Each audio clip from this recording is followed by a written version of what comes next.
Semoga kita disinari oleh kasih dan cinta. Dan buat kalian yang baru saja kesasar atau terdampar di sini, aku si pembisik kartu.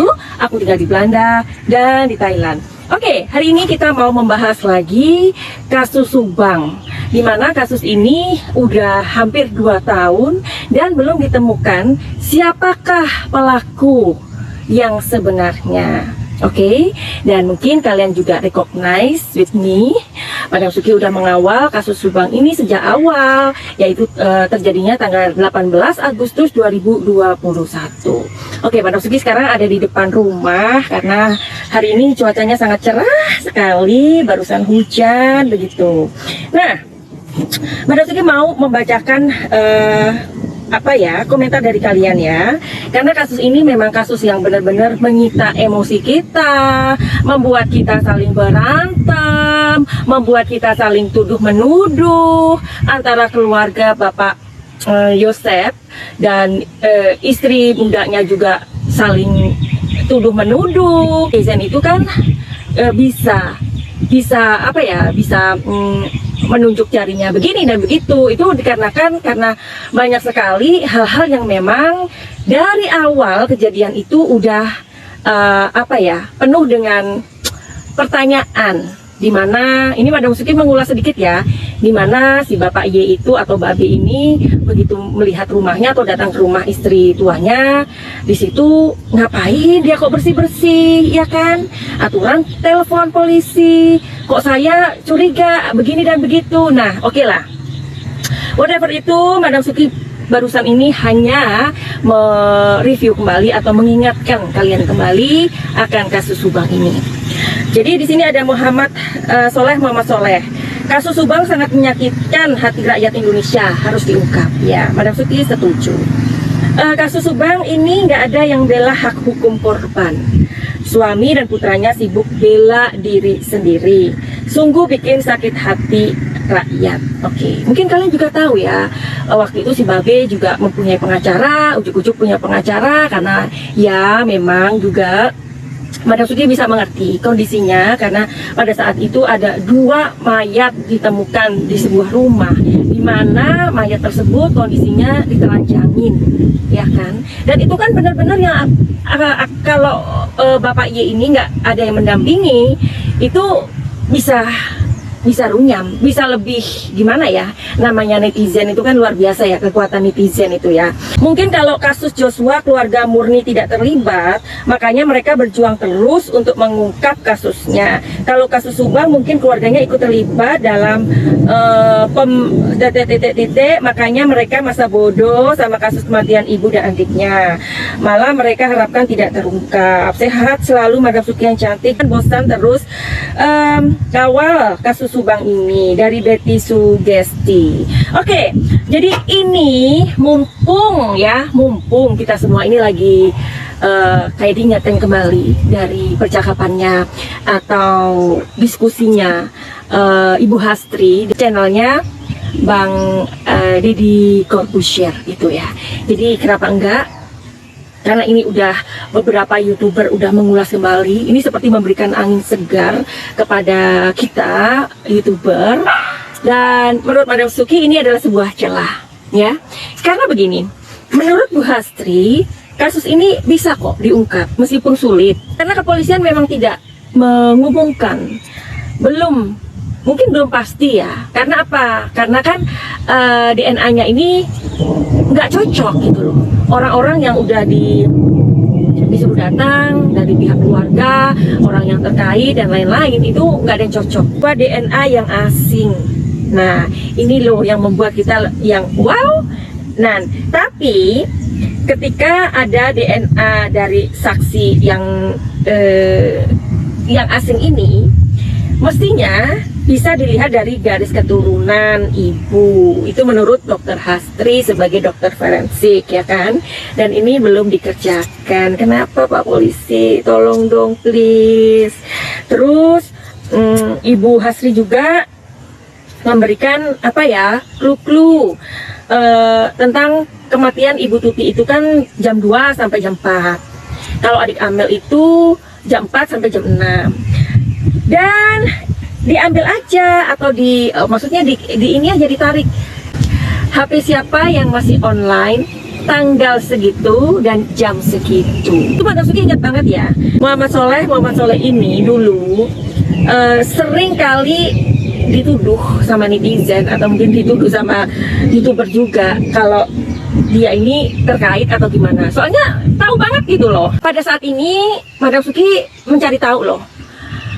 Ternyata YouTube-nya Yoris Family itu nggak ada lagi, ya. Kemana? Terus dulu itu ada siapa ya? Ada channel apa gitu ya, Pak namanya? Channel itu yang hanya suara doang dan kartun, itu kan dia juga sering meminta penjelasan dari keluarga Bapak Y aja. Itu kan membuat kita bertanya-tanya ya terus ada piring pecahnya itu loh. Nah itu kemana? Ya kan? Kenapa dia hanya memberikan atau ya kenapa dia hanya mewawancarai dari pihak Bapak Y aja?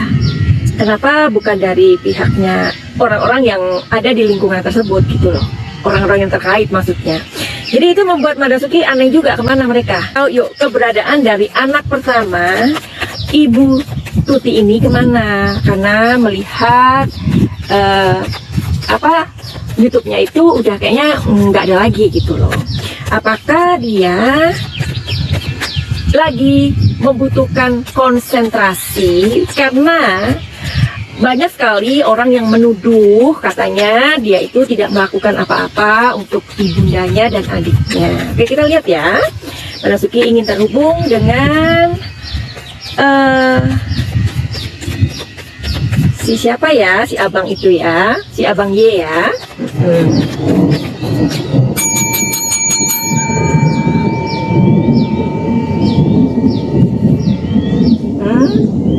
Oke.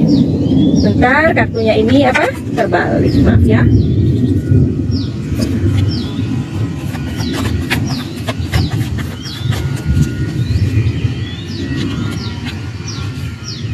Iya. Jadi yang terbalik ini elemennya sama ternyata. Ya.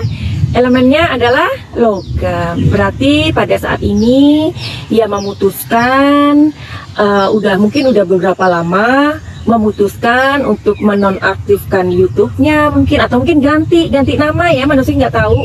Tapi sempat dicari kok nggak ada. Saat ini dia dan keluarga kecilnya lagi sibuk untuk mencari uang, mencari nafkah. Karena kalau memang yayasan itu sudah bermasalah, nggak mungkin ya, rasanya tidak mungkin ya kalau ada anak-anak yang sekolah ke sana atau apalah ya. Nah, jadi agak mengurangi minat mungkin begitu ya. Terus sekarang lagi sibuk apa selain mencari uang? Mudah-mudahan si Akang Y sehat ya, karena di sini Madam Suki ngelihat sepertinya ada situasi kayak psikologis ya. Karena kan orang yang menuduh ya, oh dia begini, mungkin orangnya diam, tapi secara psikis itu akan sangat berpengaruh kepada mentalnya ya. Jadi ini kayaknya kok di A Page of Swords ini sepertinya ada kendala di kesehatan ya. Ya mudah-mudahan cepat pulih ya, supaya ketika mendengarkan dari Ibu Hastri memberikan komentar di channelnya Bang Deddy ini, kemudian bisa memberikan sebuah harapan baru, itu ya. Ya benar. Di sini ada The Moon. The Moon ini kartunya positif tapi maknanya agak negatif. Agak negatif itu maksudnya apa? Jadi dia saat ini sedang kepengen silent aja, kepengen benar-benar berhenti atau tidak mau berhubungan dengan dunia maya, karena di sini dia tidak mau lagi mendengarkan hal-hal yang negatif begitu. Tuduhan itu kan negatif ya. Dia sudah membacakan dari kartu anak yang pertama. Sekarang bagaimana dengan kondisi ayahnya ya? Karena si babe ini udah nggak kelihatan lagi gitu loh. Sekarang si babe ini sibuk apa?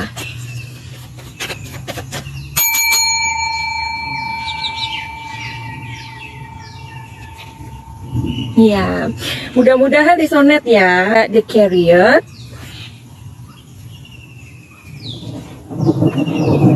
Iya, terus di sini ada The Hermit.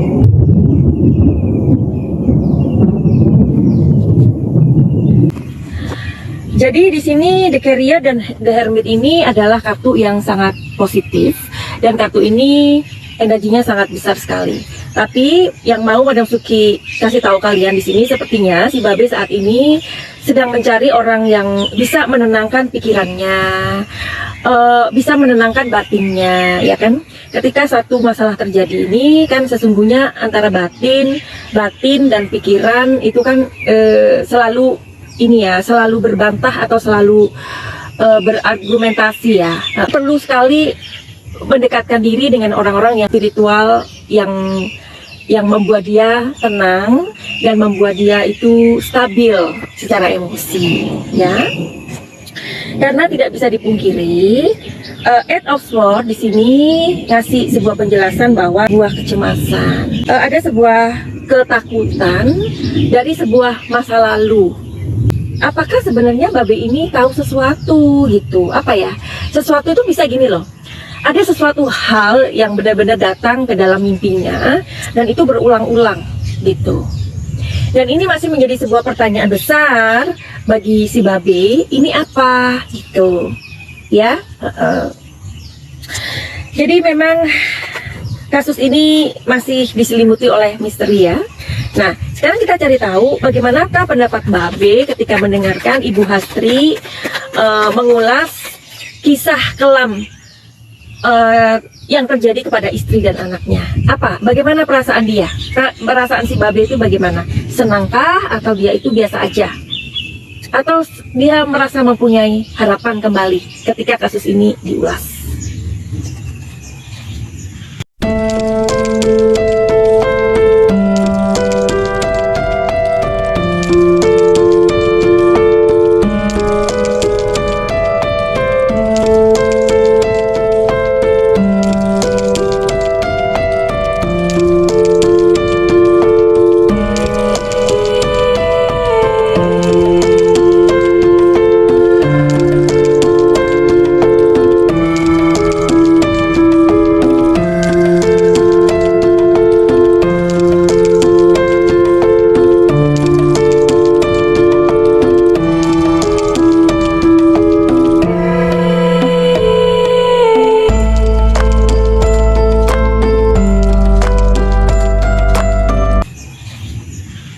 Iya, di sini ada The Tower. Jadi The Tower ini adalah sebuah ledakan emosi gitu. Jadi si Babe ini dia teringat kembali masa yang menyakitkan itu.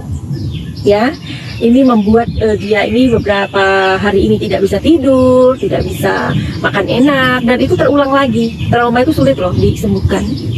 Ya, oke, mudah-mudahan Babe juga bisa mempunyai harapan kembali ya di saat yang sulit ini. Terus kita kembali ke anaknya yang pertama. Apa reaksi dia ketika masalah atau peristiwa ini diulas kembali, diingatkan kembali ya oleh seorang dokter yang pernah menangani atau mengotopsi kedua kali kondisi dari kedua jenazah tersebut. Nine of Wands ini kartunya sangat positif. Dimana kalau kalian tahu di sini ya ada seorang wanita yang memegang bara. Bara itu artinya semangat ya. Jadi dia merasa kayak bener nggak sih ini gitu loh. Bener nggak sih ini kasus ini akan diungkap lagi, atau bener nggak sih kasus ini bakalan di-up lagi gitu. Oke. Jadi ada sebuah harapan. Oke, jadi buat kalian yang udah mampir di sini, terima kasih. Berikan pertanyaan kalian. Kalau Madam Suki ada waktu, Madam Suki akan memberikan prediksi lagi di kartu tarot. Oke, finally begitu aja. Send love and light. Salam Madam Suki di Thailand. Salam cahaya. I love you.